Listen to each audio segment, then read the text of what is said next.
Para sa mga hindi magkaanak. Oh. Kumain kayo niyan ng 2 beses sa isang linggo. Para sa mga binay, magkain ito. Oh.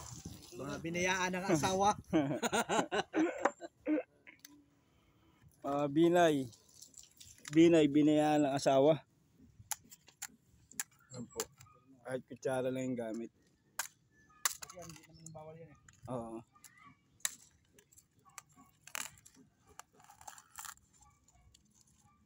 Alam mo, biglang may tumawag. Taka, rekta. Marami yun dito.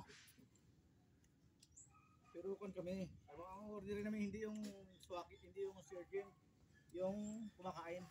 Oo. Nabanggit niya binay eh.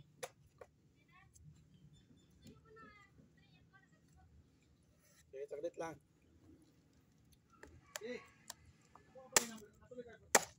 Oh.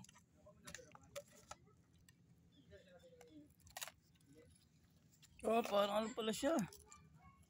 Yung loob ng crab, no? Maganda sa mga hindi nagkaanak, bro. Tsaka sa binay.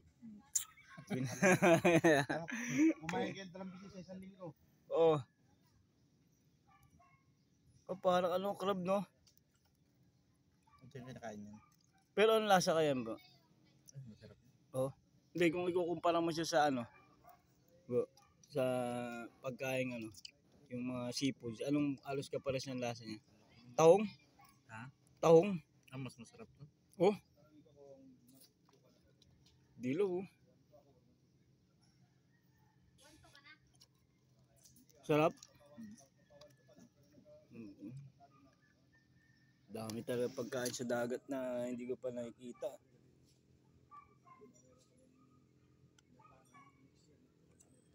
Pero yan, dinadakot lang sa ilalim. Hindi ka matutusok. Hindi. Pero mapaka mo, delikado ka. Depende sa paghawak mo. Sarap, bro. Lasang ano?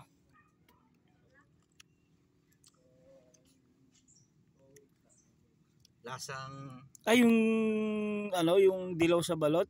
Parang ganon. Hindi, kung kumpara mo siya sa ibang shell. Try mo. Ayoko. Try mo. Mahirap eh. First time, baka may Hindi, wala mga ano yan.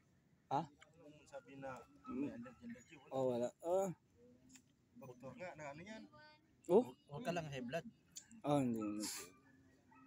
Yung dilaw lang wala kinakain yan. Ginapag ko ngayon. Bagong. Ay, nakot sa'yo. 2,000? Bakit kasama sa rin? Galing sa ano? Galing sa...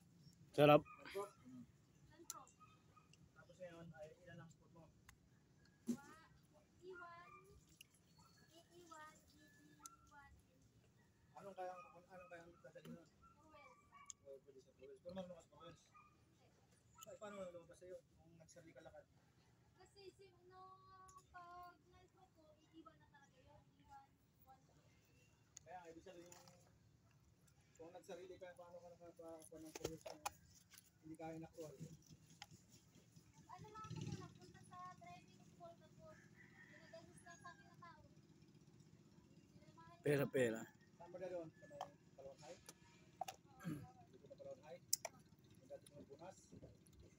6 na lang kulang. Yan na.